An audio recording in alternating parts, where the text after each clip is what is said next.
Feels good to be home. Feels better to be home 2-0. We have a huge game coming up on Wednesday against a team, and I'm just starting to watch their most recent tapes, but early in the season, Rick Pitino made the comment, other than Duke, this is the best team in the country before they played them. This is a veteran team with a lot of players that's deep and well coached, who lost a home game that they felt they should have won. So we'll get their best shot. Hopefully we'll give them ours, and probably it will be a game like San Diego State, UNLV have been. The games have been over the past few years. Hard fought, closely contested, and to the wire. And I'm hopeful that we'll have a lot of students here.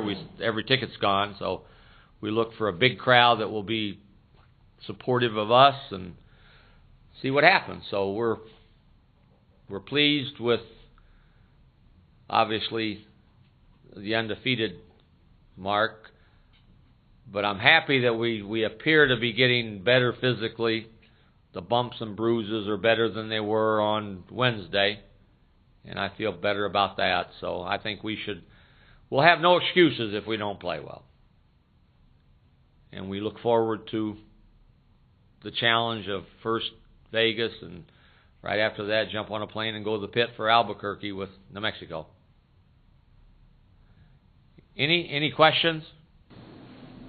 I'm sure it's been addressed before, but have you been able to put your finger on the huge discrepancy in the second half, how you guys have completely dominated teams after the break? I said before that I'm not a guy that looks into the stats to see if that's accurate or not. And I don't know that it is, but apparently it is to some degree. And yet I say that we were 28 points ahead of a good Santa Barbara team at halftime. At halftime. We were ahead of St. Mary's at halftime, pretty good. We've had some runs.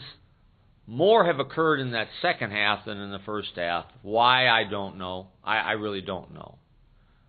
But we are a team that has the ability to get 10 points in a minute.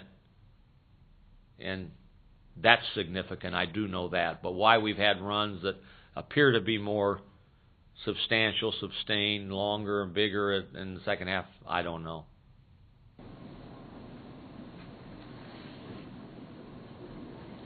Let's talk about the conference. You got 6 teams here with double-digit wins. There's no real gimme at all in Mountain West Conference. This league is very good. We said last year with 4 teams that went in, might have been the best ever. I think the depth is genuine. The disparity between 1 and 9 has shrunk significantly. I know Colorado State thinks they can make the NCAA tournament. And when people start talking about the best teams in our league, they're not mentioned in 1, 2, or 3, and oftentimes 4. So it's good. It's a good league. It's a good league that you need to play well at home to win, and you need to play better on the road to win. And then get a little bit lucky. Steve, what do you think about the schedule? When you have like 2 games, you only have like 2 games in a row at home. I mean, it's a little bit strange, isn't it? I don't know, Nick. I know that we were looking at obviously the first 2 on the road, and I think 4 of our first 5 or 6 on the road. But in the end of the day, if you win those early ones on the road, you feel good. You feel like, well, this was good for us. When they did away with travel partners, that skewed everything up and made it a little harder. I know that there are a couple of schools that sometimes have a little problem with their facility at certain times of the year. I don't know if they do now or not, but I really don't know that part. I don't know. You talk about the runs. Why are you guys so hard to score against? We're a good defensive team. We have a long, athletic front line, centers, forwards, that even when at times it looks like they're going to get an easy shot, easy look, Malcolm will fly in and block it, or Billy will, and we change the arc on shots. If you watched on television our TCU game, they had an uncontested breakaway layup off of a steal, and Billy White ran a guy down, and he had to set a world record for the 40-yard dash as to how quickly he caught him, blocked the ball, and then wound up getting the assist at the other end. And we've had the ability. We've done that. We've taken sure baskets and turned them into turnovers. Tim Shelton took 4 charges in the Utah game, 3 of which were baskets that they took away when he took the charge. And so we've in a variety of ways, we've made some plays that have stopped teams, continue to run, allowed us to have now a field goal percentage for the defense of under 40%, which is pretty good. And it's a direct result of working hard together. Justin Hudson is in charge of our defense, and I think that's helpful for the players to hear another voice other than mine as a focal point on that. And they've gotten to where they say, hey, if we guard, we got a chance, even if we go 0 for 18 from three-point range. So. Have you found over the years that most good teams, not just yours, but good teams, period, will go on runs like that, will have those bursts and streaks? All good teams have them, without question. Everybody has them. If you're a really good team, you're able to maximize those runs and turn an 8-0 run into a 16-0 run. And we've done that. We've done that several times where it happens because you got good players. It happens because you've got experience.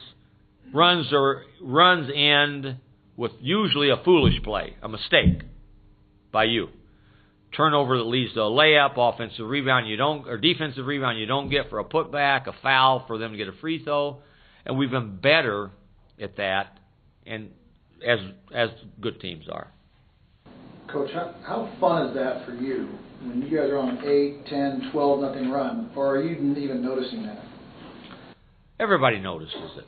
Everybody notices it, and the nice thing about our team is everybody has been a contributor to that. At TCU, I think they went 5 times, didn't get a shot. They had 5 straight possessions, they didn't get a shot. And most of the time it led to a layup for us going the other way. In the first half in that game, when we were struggling, we were down 6 with about 2 minutes to go in the half, and Rayhan gets back-to-back 3-pointers to give us the momentum and a 10-0 run to end the half that went on to be another big run to start the second half. So we've had it on both sides, both offensively and defensively, and everybody notices. And the spectacular ones are easy to see. And those were spectacular sessions where we had steal, dunk, steal, layup, steal, dunk, steal, layup, and the whole building knew it. Sometimes it's a little more subtle where they get the ball, they miss, they run it for 30 seconds, and they can't make a basket. And you wind up getting them that way. How have they handled being undefeated at this point? Has, I don't say overconfidence ever been a problem? You ever worry about that? They might get a little too lackadaisical. They, hey, we're 17-0, we're unbeatable. You always have a bit of a concern in terms of how everyone, including the coaches, will react to success as well as disappointment, and we've talked on it. You know, I've told them we turn down, no disrespect, lots of things because we feel like they got the basketball to concentrate on number one. But we've also told them to embrace it, enjoy it. It doesn't happen too often, and it it never happens to most of us. So when it happens to you, don't act disinterested. Don't act like, well, it's supposed to happen. Enjoy it. We've told them that. And yet, they've got to go from here to the film room to the practice floor and be ready for whatever each of those are. But I looked to see how many undefeateds there were this morning, and it went from 7 to 5 from this weekend to now. And I looked too, and so I know, and you know this, it happens everywhere. When people say, well, what happened? You had a 20-point lead. Ohio State, which is rated 2 in the country, had an 18-point lead at home and hung on for dear life as Minnesota missed the last second 3 that could have tied the game. So they get harder, and you got to be thankful when you find a way to win now. And that's what we're all trying to do. We got to get better, but we've got to be appreciative when we find a way to scratch out a win. It was far from pretty at Utah, but we got to win. And we had not won in Utah very many times, no matter how good or bad either team was. Coach, there's 7 mini camps here today. This game's been sold out for 2 weeks. You're one of the few people in a position to really, I don't know if appreciate's the right word, but understand the difference between, a UNLV game 10 years ago or a home conference game 10 years ago and what we're going to see tomorrow night. Can you kind of put in perspective, how big this has become and what the growth of the program to get to this point? We have become, I think, a hot ticket not only in San Diego, but now it's starting to move out and about, and I think that comes with, obviously, winning. And I cannot say enough about our crowd.